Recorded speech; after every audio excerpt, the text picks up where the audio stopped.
Welcome to the first reading of Simply Drawing. And this book is made by Jiqui Grandfort. I'm sorry if I'm saying that wrong, but yes. So, if you have the book, get your books out right now. Copying Red Haxter Nova, I'd love to do that shit. So, let's just get into this right now. Welcome to Simply Drawing. There's something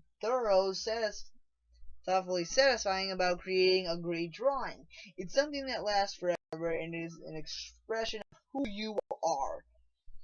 Learning to draw teaches you about the world around you and develops dexterity in mind and hand. Sometimes it can seem daunting, and the catchphrase, "I can't draw," is commonly heard from people who don't draw regularly. We're going to simplify that whole process of drawing and make it into an achievable and absorbing exercise. Throughout this book, we will explore everything you need to begin in the amazing world of drawing.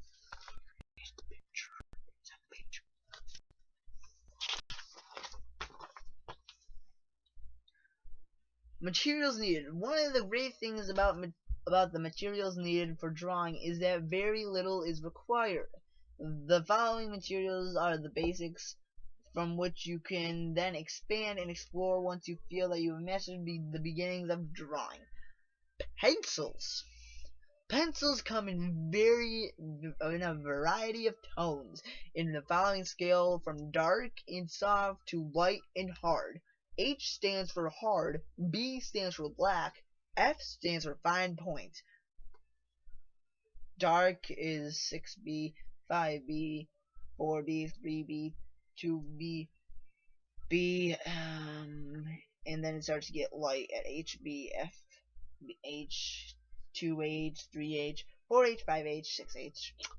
To start, you wouldn't need all these variations. I would use 2H, HB, 2B, 3B, 4B, and 6B.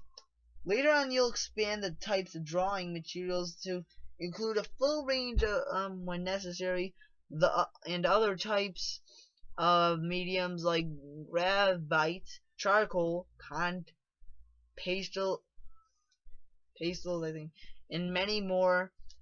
There's a whole heap of fun ahead experimenting with art materials once you've mastered the basics. This is basic knowledge, my people. Erasers. Vinyl erasers are great for removing most of the marks on your paper. Kneadable erasers are great for lifting out highlights and pulling back some of the dark bits if you need to. You can hold and mold them into any shape, giving you a fair degree of accuracy for tricky fine bits. So it's actually pretty useful. Easels. There are many types of easels. You can visit your art shop to view all the different varieties. I would only stress that you would make sure that the easel is stable. There's nothing more frustrating than drawing on a wobbly surface. Agreed. I hate that. Some people prefer to draw standing up so they can move as they draw and readily stand back from their work to view it. That's my personal preference. Others prefer to sit, in which case a drafting table would be better.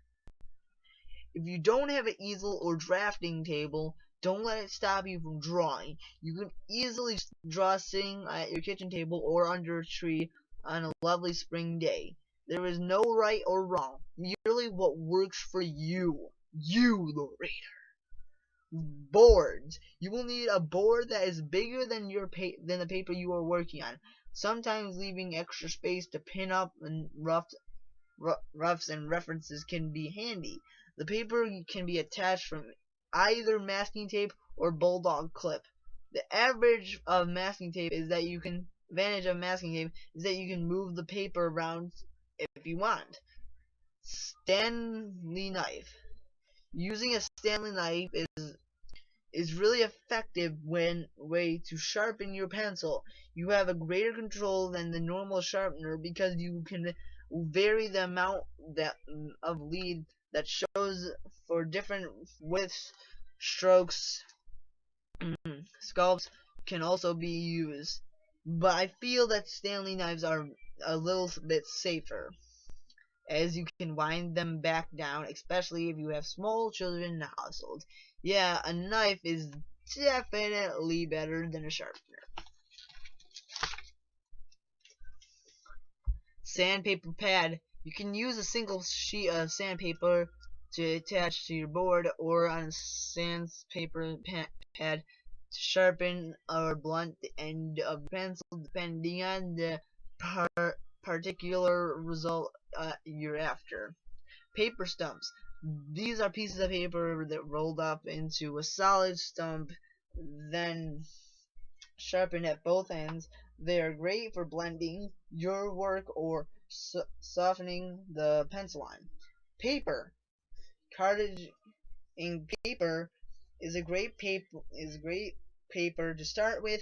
It inexpensive, comes in various sizes, and has a good medium smooth surface. Once you're comfortable with the basic skills, you have a lot more fun experimenting with other papers with different textures and colors. Scrap paper. It's handy to have a piece of scrap paper attached to the board to clean your eraser before you can use it. Otherwise, it can leave marks on your paper. The paper can also be used for fine-tune. The point of your pencil is to test if the right bluntness or shapeness for the marks you're about to make. Other spare pieces of paper is handy to lean on, so you don't smudge your work. Sketchbook or visual diary. There is a terrific for These are terrific for location of drawings. Most of your development will come from drawings you see. You can take the book with you anywhere, obviously. Trips to the beach, holidays, sitting in a cafe drinking coffee. Lots of preliminary work you can be done in the visual diary, and it's a great way to develop your visual skills. Framing device. You can buy ready-made framing devices or make them yourself. They are two pieces of cardboard in L shape. You can join them to make an adjustable rectangle to look through the accesses for best composition. Do I want to do this? Oh wait, it's a totally different chapter. So, thank you guys so much for watching the first chapter, which is called Materials Needed. So yes, I will be back for the second chapter, Hand Position. So if you like this series, give it a like, and just comment what you like about my reading. If you do like my reading, if you don't like my reading, then yeah, it's an opinion. I don't think there's types of reading. I think there's stutter reading, where people stutter a lot. Non-stutter reading, which people sometimes kind of stutter. Like I think that's mine because I kind of stutter a lot. But thank you guys so much for watching. And remember, have a nice day.